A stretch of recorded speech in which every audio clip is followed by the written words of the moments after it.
میں بات سمجھا رہا تھا اگر سننے والے کے لیے اعلان ہو تو بیان کرنے والے کا کھانا خود بخود ثابت ہو جاتا ہے، اور اگر بیان کرنے والے کا اعلان ہو تو پھر سننے والے کے لیے ثابت نہیں ہوتا۔ اب میں بات سمجھا رہا ہوں، توجہ رکھنا۔ میں نے 3 مسئلے بتائے، بھول کر نماز چھوڑنے کا مسئلہ بتایا ہے تو جان بوجھ کر نماز چھوڑنے کا مسئلہ سمجھ آیا ہے، مقتدی کا اجر بتایا ہے تو امام کا اجر سمجھ آیا ہے، شہید کی زندگی بتائی ہے تو نبی کی زندگی سمجھ آئی ہے، وبالوالدین احسانہ فرمایا ہے تو بالرسول سمجھ آیا ہے۔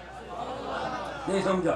بالرسول سمجھ آیا ہے۔ اگر اللہ بالرسول فرماتے تو بالوالدین سمجھ نہیں آنا تھا، بالوالدین بتایا ہے تو بالرسول سمجھ آیا ہے۔ بات سمجھ آئی؟ اگر اللہ فرماتے رسول کا ادب کرو تو والدین کا ادب سمجھ نہیں آنا تھا، والدین کا ادب بتایا ہے تو رسول کا ادب سمجھ آیا ہے۔ توجہ آگے، میں ایک اور سوال کرتا ہوں، بات جاری رکھیں نا، میں ایک اور سوال کرتا ہوں، توجہ، میں سوال اٹھا کے پھر جواب، سوال بھی میرے ذمہ، جواب بھی میرے ذمہ۔ ہمارے استاد فرماتے تھے میں مر جاؤں یا میں ہی مر جاؤں، کہتے ہیں نا میں مر جاؤں یا پھر میں مر جاؤں۔ میں کہ سوال بھی میرے ذمہ، جواب بھی میرے ذمہ، ایسا سستا تمہیں وکیل کو ملے گا؟ بتاؤ، لوگ اس کی مخالفت کرتے۔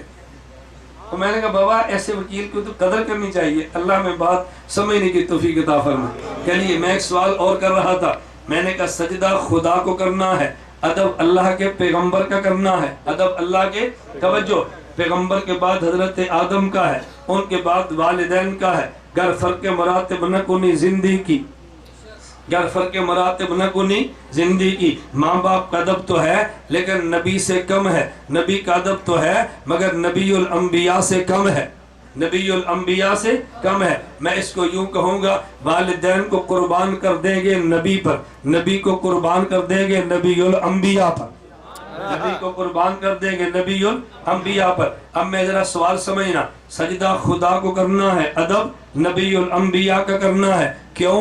اس لیے کہ اللہ کو خالق کہتے ہیں اور نبی کو ہمارے وجود کا سبب کہتے ہیں، تو خالق کو سجدہ کرنا ہے اور جو ہمارا سبب بنا ہے اس کا ادب کرنا ہے۔ اب فوراً ایک بندہ آ گیا، کہا جی مولانا صاحب جو تم نے دلیل پیش کی ہے نا یہ دلیل بہت غلط دی ہے۔ میں نے دلیل کیا پیش کی تھی؟ حضرت ابن عباس رضی اللہ عنہما فرماتے ہیں اللہ پاک نے فرمایا لولا محمد لما خلقتک، اگر میں نے حضرت محمد کو پیدا نہ کرنا ہوتا اے آدم میں تجھے وجود ہی نہ دیتا۔ ایک بندہ کہتا ہے یہ حدیث ٹھیک نہیں ہے، میں نے کہا کیوں ٹھیک نہیں ہے؟ کہتا ہے جی قرآن کے خلاف ہے۔ میں نے کہا حدیث قرآن کے خلاف ہوتی نہیں کبھی نظر آتی ہے، نہیں سمجھے؟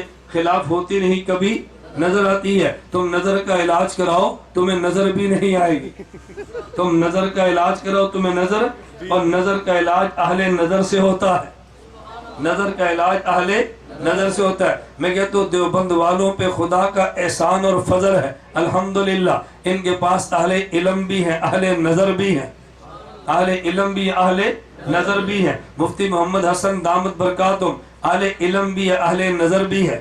حضرت صوفی سرور صاحب اہل علم بھی اہل نظر بھی ہے۔ مفتی حمید اللہ جان اہل علم ہیں، اہل نظر بھی ہیں۔ میں کہتا ہوں تیرے شہر میں کتنے اولیاء ہیں، اہل علم بھی ہیں اہل نظر بھی ہیں۔ خدا نے دونوں نے عطا فرمائی ہے۔ جو اہل علم اہل نظر ہیں ان کا عقیدہ دیوبند والا ہے۔ خیر میں بات سمجھانے لگا تھا، میں نے کہا توجہ رکھنا، کہتے حدیث قرآن کے خلاف ہے۔ میں نے کہا قرآن کے خلاف ہوتی نہیں کبھی نظر آتی ہے، جب خلاف نظر آئے تو پھر نظر کا علاج کرو۔ وہ کہتا ہے علاج کیسے کریں؟ یہ تو اہل نظر کو مانتا ہی نہیں سمجھا، اہل نظر کو، یہ تو خانقاہ کو مانتا ہی نہیں، مانے گا تو علاج کرائے گا۔ ہم خانقاہ کو مانتے ہیں تو نظر کا علاج بھی ہوتا ہے۔ توجہ، اب میں ذرا مثال دیتا ہوں، کہتا ہے یہ حدیث قرآن کے خلاف ہے۔ ہم نے کہا کس آیت کے خلاف ہے؟ یہ توحید والا تھا نا، کون تھا؟ توحیدی، واجی واہ توحید تو ہی نا۔ مجھے ایک بندہ کہنے لگا اور مولانا صاحب ہم کہتے ہیں نبی قبر میں نہیں سنتا ہے۔ میں نے کہا کیوں؟ توجہ، میں نے کہا کیوں؟ کہتا ہے اس سے شرک شروع ہوگا۔ میں نے کہا شرک کیسے شروع ہوگا؟ ولی قبر میں نہیں سنتا۔ میں نے کہا کیوں؟ کہتا ہے شرک ہوگا۔ میں نے کہا شرک کیسے ہوگا؟ کہتا ہے جی نہ سنیں گے نہ دیں گے، نہ سنیں گے نہ دیں گے۔ میں نے کہا اس کو توحید نہیں کہتے، توحید یہ کہ سن لیں گے دیں گے پھر بھی نہیں سمجھے، سن لیں گے دیں گے پھر بھی نہیں. ایک بندہ کہتا ہے جی یہ 100 روپیہ کیوں نہیں دیتا, اس کے پاس ہے ہی نہیں. میں نے کہا ہے پھر بھی نہ دے. نہیں سمجھے, ہے اور پھر بھی نہ دے, کتنا فرق ہے. وہ کیا کہہ رہا تھا, نہ سنیں گے نہ دیں گے. اگر کہیں گے نا سنتے ہیں تو لوگ کہیں گے دیتے ہیں, ہم نے کہا نہ سن تو لیتے ہیں لیکن دینا خدا کے ذمے ہے. وہ اختیارات تو خدا نے اپنے ذمے اپنے پاس رکھے ہوتے ہیں, تو یہ بات کبھی نہ کہنا. میں سمجھانے کے لیے ایک مثال دیا کرتا ہوں. حضرت مریم علیہ السلام, حضرت مریم علیہ السلام بچی ہیں, معصوم ہیں, اور نبی کی والدہ بننا تھا. حضرت زکریا علیہ السلام کی تربیت میں ہے. زکریا علیہ السلام نے مسجد کے محراب میں کمرہ تھا, حضرت مریم کو وہاں رکھتے اور دعوت کے لیے چلے جاتے, واپس آتے تو تالا کھولتے, حضرت امی مریم کی خدمت میں کھانا پیش کرتے. حضرت مریم ایک دن حضرت زکریا علیہ السلام داخل سے تشریف لائے, دروازہ کھولا, حضرت مریم کے پاس پھل موجود تھے, اور پھل بھی بغیر موسم کے تھے. توجہ رکھنا, پھل بھی بغیر موسم کے تھے. حضرت زکریا علیہ السلام نے ان پھلوں کو دیکھا جو بغیر موسم کے تھے. حضرت مریم اللہ کی نبیہ نہیں, اللہ کی ولیہ ہیں. نبی کے ہاتھ پہ معجزہ آتا ہے اور ولی کے ہاتھ پہ کرامت آتی ہے. زکریا علیہ السلام نے حضرت مریم کی کرامت کو دیکھا تو سجدے میں گر گئے اور اللہ سے دعا مانگنے لگے, اللہ موسم میرا بھی نہیں ہے, موسم میوے کا بھی نہیں تھا, بغیر موسم کے میوہ اسے بھی دیا ہے, اللہ بغیر موسم کے میوہ مجھے بھی دے دے. حضرت مریم کی کرامت دیکھی ہے تو زکریا علیہ السلام نے خدا سے مانگا ہے. ادھر عیسائی آ گیا. عیسائی کو تم دیکھو اپنے گرجے میں حضرت مریم کا بت بنا کے یوں کھڑا ہے. میں نے کہا تجھے کیا ہوا؟ کہتا ہے بغیر موسم کے پھل کھا سکتی ہے تو مجھے بھی تو پھل دے سکتی ہے. تو عیسائی نے حضرت مریم کی کرامت کو دیکھا تو مریم سے مانگتا ہے. زکریا علیہ السلام نے مریم کی کرامت کو دیکھا تو مریم کی خدا سے مانگتا ہے. ولی کی کرامت کو دیکھ کے ولی سے مانگنا یہ عیسائیت ہے, اور ولی کی کرامت کو دیکھ کے ولی کے خدا سے مانگنا اسلام ہے. میں نے کہا ہم یہ نہیں کہتے, جو بات کہنے کی ہے وہ کہو. اس نے کہا جی سنتے نہیں تو دیتے نہیں. میں نے کہا یہ کون سی توحید ہے؟ توحید تو یہ ہے کہ سن لیں پھر بھی نہیں دیتے, سن لیں پھر بھی نہیں دیتے. دینے والا کون ہے؟ بولیے دینے والا کون ہے؟ اللہ. سن لیں تب بھی نہیں دیتے. اچھا ایک بندہ کہنے لگا مولانا صاحب اس قبر میں عذاب و ثواب ہوتا ہے. میں نے کہا جی ہاں. کہتا ہے جی ہم نہیں مانتے. میں نے کہا کیوں نہیں مانتے؟ کہتا ہے ایک بندے کا جسم جل جاتا ہے, وہ جل کے راکھ ہو جاتا ہے, اس کو عذاب کس قبر میں ہوگا؟ ایک بندے کو جانور کھا جاتا ہے, اس کو عذاب کہاں ہوگا؟ ایک بندے کا وجود پانی میں گرا ہے اور پانی میں مل گیا ہے, عذاب کیسے ہوگا؟ میں نے کہا یہ توحید ہے. نہیں سمجھا, یہ توحید ہے. اور بولتے نہیں یہ توحید ہے. یہ کون سا توحیدی ہے؟ اور بابا توحید کیا ہے؟ جسم سالم ہوگا تو خدا عذاب دے سکتا ہے, اور جسم ختم ہوگا تو نہیں دے سکتا. یہ توحید نہیں ہے. توحید یہ ہے کہ جسم سالم ہو تب بھی دے سکتا ہے, ذرات میں بکھر جائے تب بھی دے سکتا ہے. تو توحید کے نام پہ یہ جرم نہ کر. میں خیر بات سمجھا رہا تھا. کہتا ہے جی ہم نہیں مانتے. میں نے کہا کیوں؟ کہتے حدیث قرآن کے خلاف ہے. میں نے کہا کون سی آیت؟ کہتا ہے قرآن میں ہے وَمَا خَلَقْتُ الْجِنَّ وَالْإِنسَ إِلَّا لِيَعْبُدُونَ. اللہ فرماتے ہیں کہ میں نے انسان کو عبادت کے لیے پیدا کیا ہے, عبادت کی وجہ سے پیدا کیا ہے. اور تم کہتے ہو حدیث میں ہے اللہ رب العزت فرماتے ہیں میں نے حضرت آدم حضرت محمد کی وجہ سے پیدا کیا. قرآن کہتا ہے عبادت کی وجہ سے پیدا کیا, اور تم کہتے ہو حدیث میں حضور کی, بولیے نا حضور کی وجہ. کہتا ہے یہ آیت حدیث آیت کے خلاف ہے. میں نے کہا نا حدیث آیت کے خلاف نہیں, تجھے نظر آتی ہے. یہ معنی دیوبند والوں سے سمجھ تاکہ تجھے پتا چلے حدیث آیت کے مخالف نہیں ہوتی, حدیث آیت کے مطابق ہوتی ہے. کہتا ہے جی کیسے؟ میں سمجھانے کے ایک مثال لیتا ہوں. بالفرض یہ نوجوان بیٹھا ہے, ابھی جلسے کے بعد اس کو کوئی توحیدی پکڑے گا اور پکڑ کے پوچھے گا بتاؤ مولانا الیاس گھمن کیوں آئے تھے؟ یہ کہے گا تجھے نہیں پتا, تقریر کرنے کے لیے آئے تھے. پھر مجھے آ کر کمرے میں پوچھتا ہے مولانا صاحب آپ کیوں آئے تھے؟ میں نے کس لیے آیا کہ مجھے مولانا عبدالعزیز صاحب نے دعوت دی تھی تو میں ان کی دعوت کی وجہ سے آیا تھا. اور نوجوان ہے, مجھے تو سب کے نام بھی نہیں آتے جو میرے میزبان بنے ہیں. مصطفیٰ ہے, ہاں بھائی غلام مصطفیٰ ہے. میں کہتا ہوں بھائی غلام مصطفیٰ میزبان ہے, ان نے دعوت دی ہے, دعوت کی وجہ سے آیا. بھائی آصف نے دعوت دی ہے, دعوت کی وجہ سے آیا. اس نے کہا دیکھو ان کے بیان ہی نہیں ملتے. یہ لڑکا کہتا ہے تقریر کے لیے آئے ہیں اور مولانا گھمر کہتے ہیں میں غلام استاد صاحب کی وجہ سے آیا ہوں، ان کے بیان نہیں ملتے۔ میں نے کہا توحیدی ادھر آ تجھے میں سمجھاتا ہوں، یہ تو نے کیا کہا؟ کہتا ہے یہ کہتا ہے تقریر کے لیے آئے ہیں، آپ کہتے ہیں ان کی وجہ سے آئے ہو۔ میں نے کہا یہ بھی ٹھیک کہتا ہے اور میں بھی ٹھیک کہتا ہوں، تو بات اس کی بھی نہیں سمجھا، تو بات میری بھی نہیں سمجھا۔ جب اس لڑکے سے پوچھا کہ مولانا گھمر کیوں آئے ہیں، اس نے میرے آنے کا مقصد بیان کیا ہے۔ جب مجھ سے پوچھا کیوں آئے ہیں تو میں نے اپنے آنے کا یہ آسے غلام مصطفیٰ سبب بیان کیا ہے۔ اگر تقریر نہ کرنی ہوتی میں تب بھی نہ آتا، مجھے میزبان دعوت نہ دیتا میں تب بھی نہ آتا۔ میرے آنے کا مقصد تقریر کرنا ہے اور میرے آنے کا سبب آسے غلام مصطفیٰ میزبان کا دعوت دینا ہے۔ میں کہتا ہوں بندے کے آنے کا مقصد اللہ کی عبادت کرنا ہے اور بندے کے آنے کا سبب میرے پیغمبر کا دنیا میں آنا ہے۔ مقصد اور ہوتا ہے، سبب اور ہوتا ہے۔ عقیدہ دیوبند کا سمجھتا نہیں، اعتراض دیوبند پہ کرتا ہے۔ توجہ، تو میں نے کہا وہ توحید کو مان رہا تھا تو توحید کو مانا تو ساتھ اس نے ادب کو چھوڑ دیا، اور اس نے ادب کو مانا تو توحید کو چھوڑ دیا۔ دیوبند والے شان مصطفیٰ یوں لیتے ہیں، توحید کا دامن بھی سنبھال لیتے ہیں، ادب کا دامن بھی سنبھال لیتے ہیں، توحید کی وجہ سے گستاخی بھی نہیں کرتے اور ادب کی وجہ سے شرک بھی نہیں کرتے۔ ہم توحید کے بھی قائل ہیں، ادب کے بھی قائل ہیں، توحید کے بھی قائل ہیں، ادب کے بھی قائل ہیں۔ میں آخری بات کہتا ہوں، اس کو میں سمجھانے کے لیے ہر جلسے میں کہتا ہوں اللہ میں سمجھنے کی توفیق دے۔ میں نے کہا بھی دیوبند کا نظریہ اور عقیدہ یہ ہے، اللہ کے بندو تم نے دیوبند کو نہیں سنا، تم نے دیوبند کے بارے میں سنا ہے۔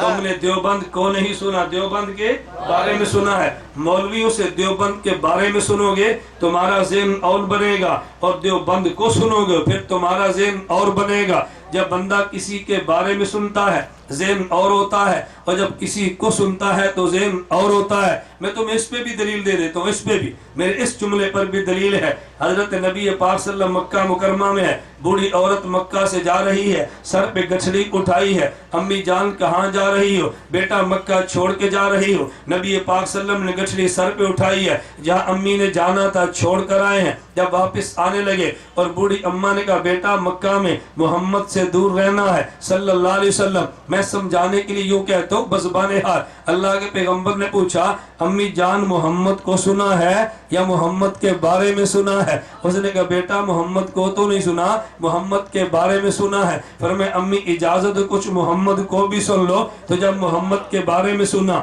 مکہ چھوڑ رہی تھی، جب محمد کو سنا ہے پھر مکہ آ رہی ہے۔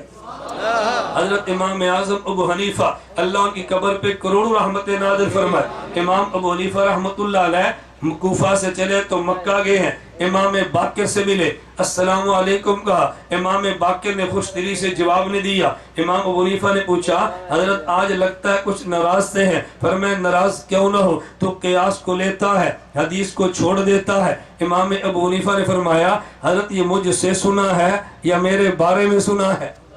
مجھ سے سنا ہے یا میرے بارے میں؟ انہوں نے کہا دنیا کہتی ہے۔ فرمایا دنیا جھوٹ بولتی ہے۔ انہوں نے کہا تو کیا کہتا ہے؟ کہا جی آپ نے میرے بارے میں سنا ہے، آج مجھے بھی سنو، مجھے یہ بتاؤ کہ عورت طاقتور ہے یا مرد؟ انہوں نے فرمایا عورت کمزور ہے اور مرد طاقتور ہے۔ کہا جی اچھا جب والد فوت ہو جائے، بیٹی بھی ہے اور بیٹا بھی ہے، تو عقل یہ کہتی ہے اور میرا قیاس کہتا ہے چونکہ عورت کمزور ہے اس کو وراثت میں 2 گنا دینا چاہیے، اور لڑکا طاقت والا ہے اس کو وراثت میں 1 گنا دینا چاہیے۔ لیکن آپ کے نانا حضرت محمد صلی اللہ علیہ وسلم نے فرمایا عورت کو 1 گنا دینا ہے اور مرد کو 2 گنا دینا ہے۔ میں نے قیاس کو چھوڑا ہے آپ کے نانا کی حدیث کی وجہ سے، میں نے قیاس کو چھوڑا آپ کے نانا کی حدیث کی وجہ سے۔ ماہواری کے دنوں میں عورت نماز بھی نہیں پڑھتی اور روزے بھی نہیں رکھتی، لیکن بعد میں روزہ قضا کرتی ہے اور نماز قضا نہیں کرتی، حالانکہ نماز اہم ہے اور روزہ غیر اہم ہے۔ فرمایا میری عقل کہتی ہے نماز قضا کرے اور روزہ نہ کرے، لیکن میں نے عقل کو چھوڑا ہے آپ کے نانے کے فرمان کی وجہ سے۔ امام باقر اٹھے، امام حنیفہ کی پیشانی کو چوم لیا، انہوں نے کہا بیٹا تو ٹھیک کہتا ہے، ہم نے تیرے بارے میں سنا ہے، تجھے نہیں سنا۔ لاہور والوں میں تمہیں کہتا ہوں خدا کی قسم تم نے دیوبند کے بارے میں سنا ہے، تم نے دیوبند کو نہیں سنا۔ دیوبند کے بارے میں سنا ہے، دیوبند کو نہیں سنا۔ ہم توحید کے بھی قائل ہیں، ادب کے بھی قائل ہیں۔ توحید کی آڑ میں ہم گستاخیاں نہیں کرتے اور ادب کی آڑ میں شرک بھی نہیں کرتے۔ ہم توحید کے بھی قائل ہیں، ادب کے بھی قائل ہیں۔ میں اس کو یوں سمجھاتا ہوں، توحید تو یہ ہے ہم اللہ سے مانگتے ہیں، ادب یہ ہے پیغمبر کے وسیلے سے مانگتے ہیں۔ توحید تو یہ ہے اللہ سے مانگتے ہیں، اور ادب یہ ہے کہ پیغمبر کے وسیلے سے مانگتے ہیں۔ یہ جو توحید کرتا ہے یہ پیغمبر کا وسیلہ نہیں مانگتا، اور جو ادب کرتا ہے وہ براہ راست پیغمبر سے مانگتا ہے۔ ہم مانگتے تو اللہ سے ہیں، توحید کے قائل ہیں، لیکن ولی کے وسیلے سے مانگتے ہیں۔ ہم ادب کے قائل ہیں، توحید والا ولی کے وسیلے کو نہیں مانتا، اور جو ولی کا نام لیتا ہے وہ ولی سے مانگتا ہے۔ ہم نے کہنا نہ، ولی کا وسیلہ نہ دے گا، یہ بے ادبی بن جائے گی، اور ولی سے مانگے گا تو شرک بن جائے گا۔ ہم توحید کے قائل ہیں، خدا سے مانگتے ہیں، اور ادب کے قائل ہیں، اللہ کے نبی کے وسیلہ سے مانگتے ہیں۔ یہی بات میں سمجھانے کے لیے کہتا ہوں، اس کو دل کی تختیوں پہ نوٹ کر لے۔ نام محمد سے دلوں کو سرور ملتا ہے، نگاہ فکر کو تازہ شعور ملتا ہے۔ نام محمد سے دلوں کو سرور ملتا ہے، نگاہ فکر کو تازہ شعور ملتا ہے۔ نصیب کیسا بھی ہو واسطہ احمد کا دے کے، نصیب کیسا بھی ہو وسیلہ محمد کا دے کے، خدا سے جو بھی مانگے ضرور ملتا ہے۔ اللہ ہم سب کو توحید بھی دے، اللہ ہمیں ادب بھی دے۔ ہم توحید بھی مانتے ہیں، ادب بھی۔ مضمون سمجھ آ گیا نا؟ آپ سے پوچھے بھی کیا بیان ہوا تو کیا کہو گے؟ ہم توحید بھی مانتے ہیں، ادب بھی مانتے۔ یہ دو لفظ آپ نے یاد رکھنے ہیں، توحید کی آڑ میں گستاخیاں نہیں کرتے اور ادب کی آڑ میں شرک نہیں کرتے۔ اللہ مجھے اور آپ سب کو توحید کی بھی توفیق دے، اللہ ہمیں ادب کی بھی توفیق دے۔ وآخر دعوانا ان الحمدللہ رب العالمین، والصلاة والسلام علی رسولی وعلی آلہ وصحابہ اجمعین۔ اے اللہ ہم سب کے گناہوں کو معاف فرما دے، اے اللہ خطاؤں سے درگزر فرما دے، اے اللہ جائز حاجات کو پورا فرما دے۔ اے اللہ جن حضرات نے جلسے کا انتظام کیا ہے، جو سننے کے لیے تشریف لائے ہیں، اے اللہ تو سب کی محنت قبول فرما لے۔ اے اللہ پاکستان کو شرور و فتن سے محفوظ فرما لے، اللہ ہمیں صالح حکمران عطا فرما دے۔ اے اللہ پاکستان کو بد امنی، دہشت گردی، تخریب کاری سے محفوظ فرما، نبی کریم صلی اللہ علیہ وسلم کی ناموس کی حفاظت کی توفیق عطا فرما، پیغمبر کی ناموس کے لیے ہم سب کو یکجان ہونے کی توفیق عطا فرما۔ اے اللہ امت کو توحید اور ادب کی وجہ سے جمع فرما دے۔ اے مولا کریم جو بیمار ہیں صحت عطا فرما۔ اے اللہ جو حضرات تشریف لائے ہیں، ہم تجھ سے تیرے پیغمبر کا وسیلہ دے کر دعا مانگتے ہیں، ان کی جائز حاجات بھی پورا فرما دے۔ اللہ مشکلات ختم فرما دے، عافیت کے ساتھ دین کی خدمت کے لیے قبول فرما لے۔ اے اللہ ان تمام کی دنوں کی جائز حاجات پوری فرما لے۔ اے اللہ ہم سب کا خاتمہ بالایمان، خاتمہ بالخیر فرما دے۔ قیامت کے دن نبی کریم صلی اللہ علیہ وسلم کی ہم سب کو شفاعت نصیب فرما دے۔ وصلی اللہ تعالی علی رسولی خیر خلقہ محمد و آلہ اصحابہ اجمعین۔